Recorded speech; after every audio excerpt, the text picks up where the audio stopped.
This is just kind of a classic criminal case of a doctor gone rogue.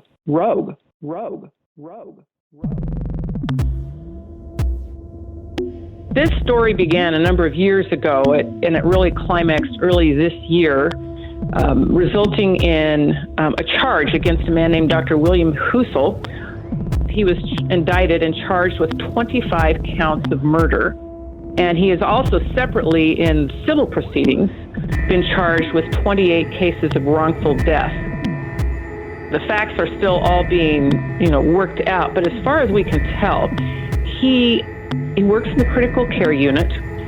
And during that time, he ordered or he personally administered massive overdoses of painkillers to as many as 35 patients. We don't know if that's the total or not, but that's the count. Because they have this tremendous power, they have the knowledge and now the technology, that I think they can start to think that they are the ones making the decisions about life and death instead of ultimately God.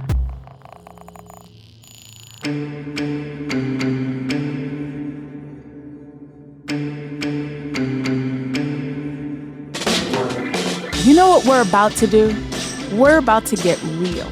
We're about to have conversations that Christians have behind closed doors. The scary ones, the ones that make you feel uncomfortable. That's where we're going. Why? Because we're family. Ustedes son mi familia. So this is the Brian and Janelle podcast. She's Janelle and I'm Brian. If you don't want to miss anything, all you have to do is just hit that subscribe button to get a notification whenever we drop a new episode. This is the Brian and Janelle podcast. We're so pleased to welcome back on the program Paige Cunningham, who is the Executive Director of the Center for Bioethics and Human Dignity. Welcome back to the show, Paige. Hey, Brian, good morning. It's nice to be back with you. I think it's been a little while. Yeah, it has, but we're so glad to have you back, sister. I love when you make us think more deeply here. And you've got a challenging one that goes to the core of medical ethics and even the lengths we all go to protect our own reputations and such. So let's just start off with the story that piqued your attention about a doctor who, it sounds like, intentionally gave overdoses of fentanyl. Yeah, that's what it looks like. I mean, the criminal proceedings are still underway. And let me just say, usually I come with what geeky, techie, weird thing has happened. This is going back to the core, like you said, of what medicine's all about. Yeah. This story began a number of years ago, and it really climaxed early this year, resulting in a charge against a man named Dr. William Husel. On June 5th, he was indicted and charged with 25 counts of murder. Oof. And he is also separately in civil proceedings been charged with 28 cases of wrongful death. So the facts are still all being, worked out. But as far as we can tell, he works in the critical care unit. And during that time, he ordered or he personally administered massive overdoses of painkillers to as many as 35 patients. We don't know if that's the total or not, but that's the count. He did it by using a drug called fentanyl. And I'll bet we've heard about fentanyl in very different context. The opioid crisis. You don't think of this as being something that you have to worry about in the hospital. But the doses, if you have any medical people listening, the doses were at least 500 micrograms and up to 1,000, as high as 20 times the normal dose.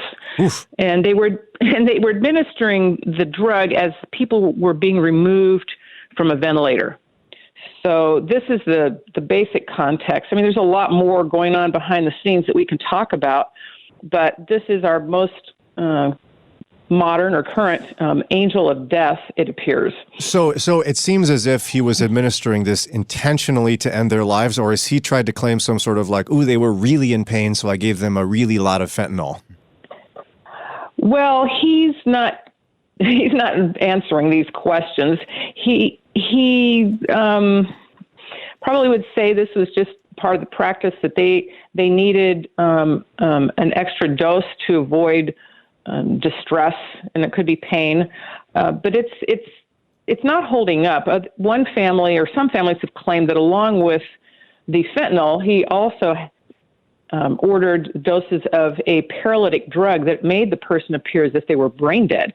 Oh. So maybe somebody's been on, it sounds like, I don't know, Brian, but it sounds like somebody could have been on a ventilator for a long time, and they're trying to see if they can wean them off of the ventilator, or I don't know if it's coming out of surgery, but whatever it was, some of these patients were appeared brain dead and dying. Wow. Now, some may have died anyhow, but the families are saying, we never asked for this, we weren't told about this, this was not, physician-assisted suicide that we've talked about. So this is just kind of a classic criminal case of a doctor gone rogue. And see, as a person who's pro-life, and I know you are, I mean, we both love the Lord. One of my core questions has to do, as we watch medicine move closer and closer to things like, tons of abortion, euthanasia, doesn't that go against what medicine is supposed to be, which is to help people? Absolutely.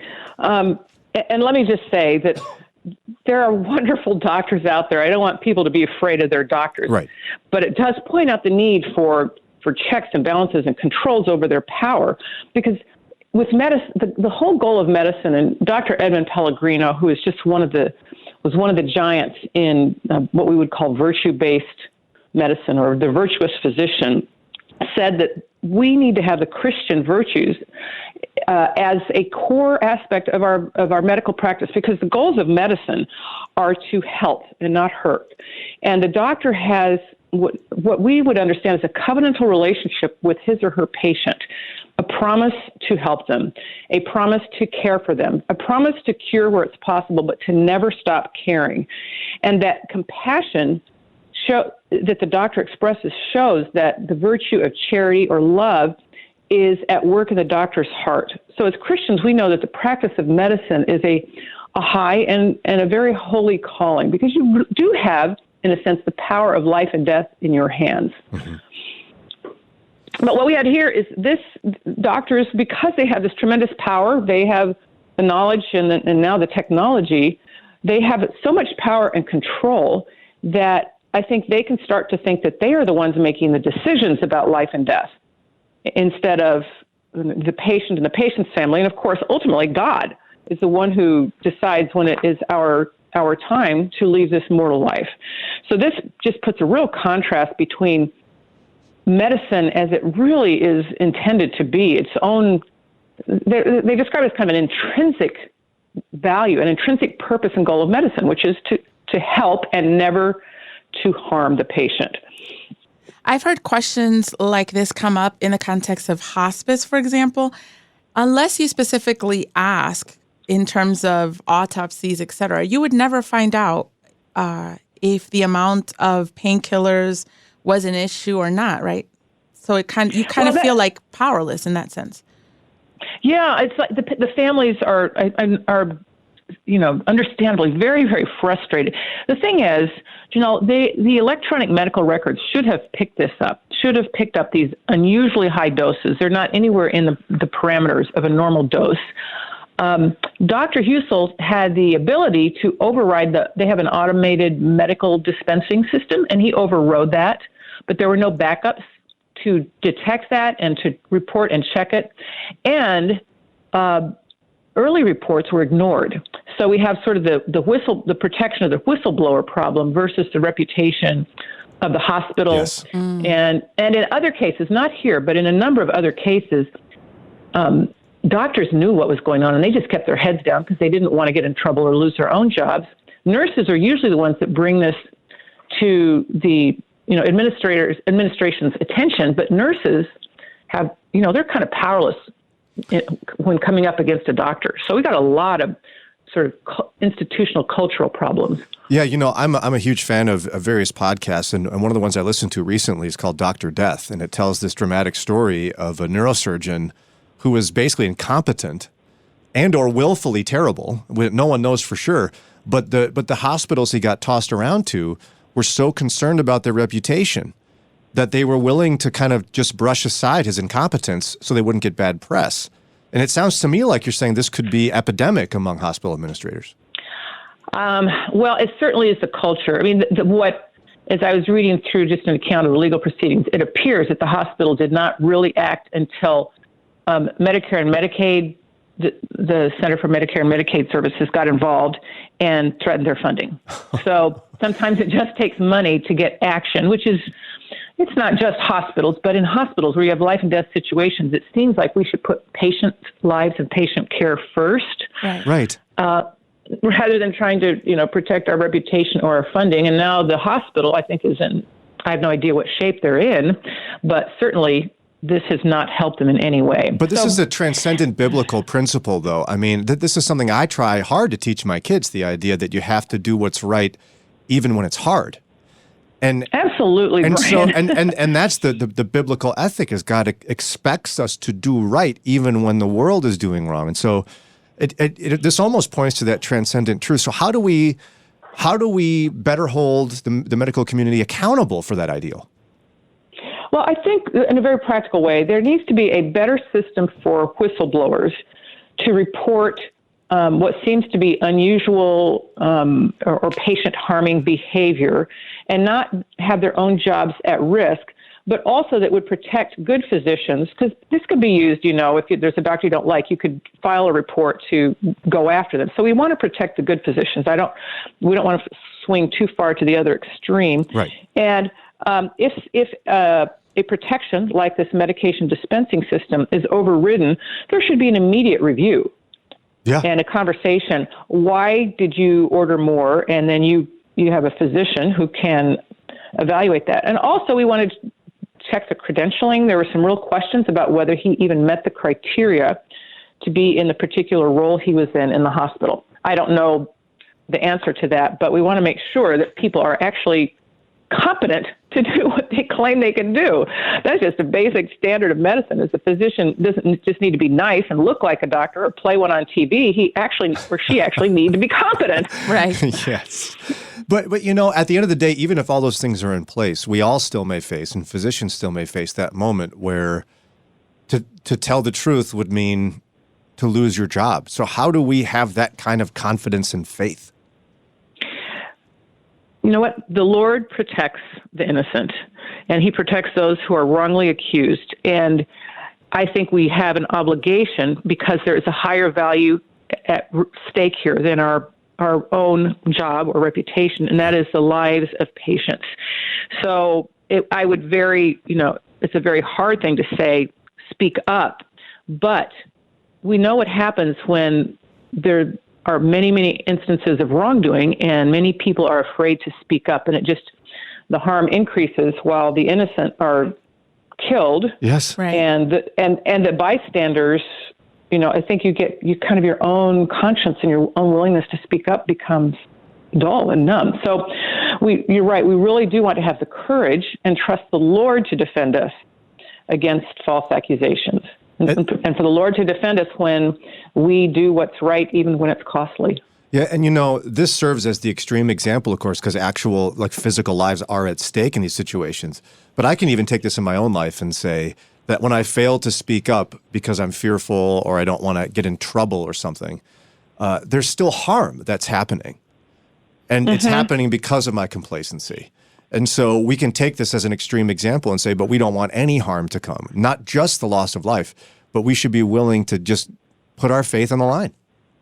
Mm-hmm. Absolutely. Another sort of practical thing is, and this is, I think it's where nurses can be especially helpful, is when family members have concerns and don't understand, take the time to sit down with them and explain what's going on, because they may think that something wrong has happened. Right. And because they've just lost their loved one and are looking desperately for some explanation. But people, if you take the time to sit and listen to them, listen to their concerns, and then explain in an open-handed way, a lot of times that actually resolves the concerns and resolves their questions. So we also have to listen to patients and listen to families. So it's not just, I'm an attorney, but I don't think we always need to be adversarial about this. Sometimes that's part of the compassion. Yeah. Suffering with them, walking through with them, and letting them talk, cry, and just be present with them as they're struggling with that. So this isn't the case where there was, malpractice, but in other cases where things just didn't go well and their loved one died. Mm-hmm. Yeah. So lots of things to keep in balance here. But if we're all sharing the same goals about what is the purpose of medicine, the other thing that occurs to me is that if we don't respond, if we say, well, actually, these patients were in pretty bad shape and, it's no great loss. And some of these were quite young in their 30s. This isn't just a lot of elderly people who are nearing the end of their life. But if we become numb and callous to that, I think we're going to become even more numb and callous to asking doctors to help us die, the whole area of physician-assisted suicide, because we're really wanting to take control over life and death ourselves. Yeah. And so, and not even being concerned about this, I think, contributes to just this cultural acceptance of self-extinction. Yeah, amen. No, it's great stuff. I'd highly encourage you to check out all the wonderful resources and events available to you through the Center for Bioethics and Human Dignity. Again, Dr. Paige Cunningham, Executive Director of that organization, been with us here the last half hour. Paige, how can folks learn more about what you guys are doing? You can check out our website, centerforbioethics.org, and we have a lot of resources there on medicine and healthcare, as well as a lot of other pretty interesting topics. Thank you so much, Paige. I know your organization's been helpful for me in my personal life many times as I seek out difficult issues like this. So thank you so much, and go check it out, the Center for Bioethics and Human Dignity. And we'll talk to you again soon, okay, Paige? Thanks, Brian and Janelle. Bye.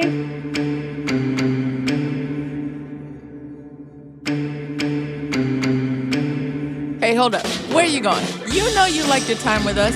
You want more. So look down, hit that button right there, subscribe, and you'll get updated episodes, and then you can hang some more. And guess what? You can help us. How? A 5-star rating. Not 4, 3, 2, 1. No, 5. You can also hang with us live, weekdays 6 to 9 a.m. Interact with us, talk with us. Download the Moody Radio app. Or at brianandjanelle.org. And we don't put all this together all by ourselves. There's some great people behind all this production. We want to thank Ron Eastwood, Kelly Ryder, Paul Carter, Doug Hayner, and our awesome and fearless leader, Josue Villa. And finally, this podcast is a production of Moody Radio in Cleveland, a ministry of Moody Bible Institute.